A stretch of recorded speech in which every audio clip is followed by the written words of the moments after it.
Aujourd'hui, je vais vous parler de Omnigen 2. C'est un modèle open source qui permet de générer des images, mais aussi de les comprendre. C'est développé par Vector Space Lab et voici ce qu'il est capable de faire. Donc, générer des images, voilà, qui sont, ma foi, assez sympas, mais surtout, ça nous permet de faire des modifications d'images un petit peu comme le fait Flux Context par exemple. C'est ce qu'on appelle la génération in context. Et c'est désormais disponible dans Confi.ui. Alors si vous voulez le tester, vous irez voir cette page là, je vous mettrai le lien dans la description. Vous avez deux workflows qui sont les images là, un lent, un plus rapide, et vous avez les modèles ici. Vous allez d'abord récupérer les modèles, vous mettrez dans Diffusion Models le modèle qui s'appelle Omnigen FP16 qui fait presque 8 Go.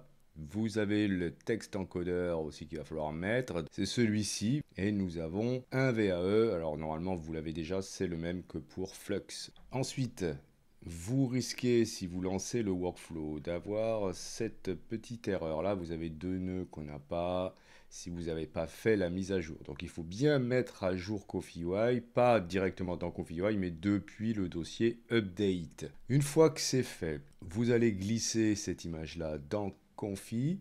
Vous allez obtenir ce workflow. C'est un peu le Bronx là-dedans. Donc il faut refaire les liens. Je vais charger une image. Bon, par exemple, cette image-là, je vais lui demander de changer quelque chose. Voilà, par exemple, il joue du banjo. Au niveau de la génération, ça va assez vite. On va comparer avec l'image d'origine. Et j'obtiens ce résultat. Alors, parfois c'est bien. Parfois, c'est nul comme tout, parce que l'image est floue, parce que ça a dénaturé l'image, etc. Donc là, c'est pas trop mal, bien qu'on s'aperçoive quand même qu'il y a des changements de couleur, et ça arrive fréquemment. Et on a aussi, quand même, hein, l'image, elle est très dénaturée, c'est beaucoup moins défini que sur l'image d'origine. Je vais pouvoir changer de style. Je dis que l'image est une peinture à l'huile. Et j'obtiens ce résultat. Ou alors que c'est du papier découpé. Ce qui est pas mal quand même, c'est qu'il est capable de vraiment changer l'image et d'être assez fidèle à votre prompt. Je lui indique que l'homme est maintenant sur la Lune et qu'il porte un casque. Et j'obtiens cette image-là. Donc la guitare c'est la même, les habits c'est les mêmes quasiment. Et il est désormais sur la Lune avec un casque. Allez, on va changer d'image avec celle-ci. D'ailleurs, je n'ai pas trouvé comment on faisait pour l'instant pour mettre plusieurs images. Admettons que je souhaite habiller quelqu'un. Est-ce qu'on peut le faire avec Omnigen? Donc je vais indiquer ici qu'il lève la main. Alors voici le résultat. Il lève effectivement la main. Il a 6 doigts. Ça peut toujours être utile quand on est un cosmonaute. Il n'a pas de gants. Bon, j'aurais peut-être dû préciser. Mais bon, voilà, c'est assez intéressant d'avoir ça. On pourrait supprimer les ballons, pourquoi pas. Ok, j'ai plus de ballons. Par contre, l'image est un peu sombre. Et ça peut arriver parfois qu'il change drastiquement la saturation, le contraste et la luminosité. Alors je peux lui demander d'enlever le casque et du coup c'est intéressant parce qu'il m'enlève le casque sur le gars, il m'enlève le casque qu'il y avait à droite ici, donc sur l'image vous voyez il y a un casque qui est là. Il m'a pas enlevé celui-ci et ce qui est dommage et ça arrive ça aussi assez souvent, on a des parties d'image qui sont floues. Alors on va passer au portrait et c'est là que ça se gâte un peu. Je vais demander à ce que cette personne ait désormais des cheveux ondulés bruns et j'obtiens, alors je vous mets le résultat là à côté, voilà, j'obtiens ça. Alors on reconnaît vaguement la personne, mais surtout on s'aperçoit que c'est pas du tout la même pose, le fond c'est pas le même. Et le résultat, enfin c'est pas photoréaliste, c'est pas du niveau de Flux par exemple, ni de Flux Context, on en est loin. Même chose si je dis que la personne rit maintenant, c'est vaguement la même, et toujours ce problème de texture. Je peux lui demander une vue de côté. Alors, le résultat est pas top, mais ça a bien compris le prompt, et c'est dommage que ce soit de si mauvaise qualité, car sinon on pourrait faire vraiment énormément de choses si les résultats étaient à la hauteur de l'image qu'on injecte. Alors, il est possible de faire un rendu de type Ghibli, et je trouve que le rendu dessin est plus intéressant que le rendu photoréaliste. Et on peut même le transformer en Lego.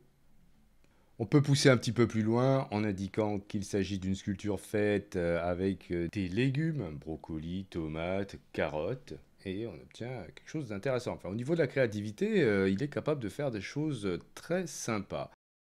Alors, vous avez un autre workflow qui est plus simple. Donc, je vous en avais parlé au début. Voilà, c'est le deuxième ici. Alors, regardez d'abord comment il fait celui-ci.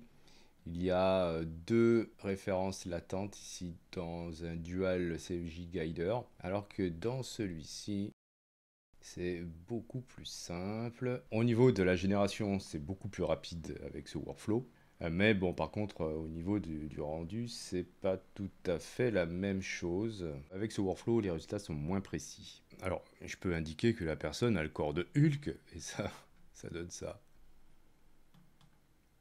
Alors là, je vais tester maintenant rapidement sa capacité à générer des images sans images de référence. Le workflow est très simple. Vous supprimez tout ce qui concernait l'injection de l'image et vous ne gardez que un workflow basique que l'on connaît déjà avec par exemple le SD 1.5. C'est vraiment très simple. On injecte le modèle là, on a les clips ici, le prompt positif, négatif, le casse-sampleur, l'un petit latente là.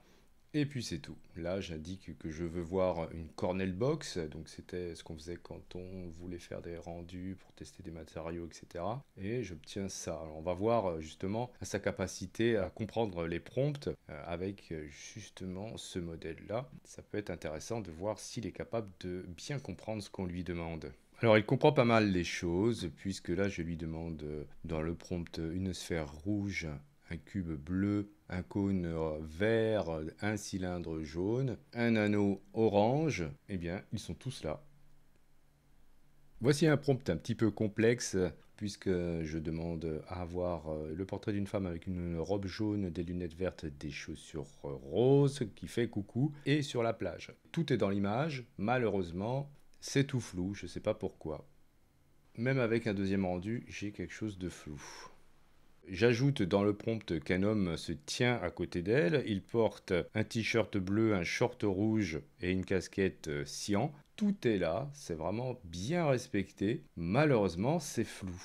Là aussi.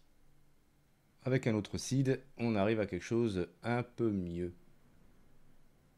Par contre, les couleurs, ça claque, hein. Il fait les voitures pas trop mal, même s'il invente beaucoup, hein, puisque là je lui ai demandé une Formule 1 de type Lotus des années 60, voilà ce qui m'a sorti.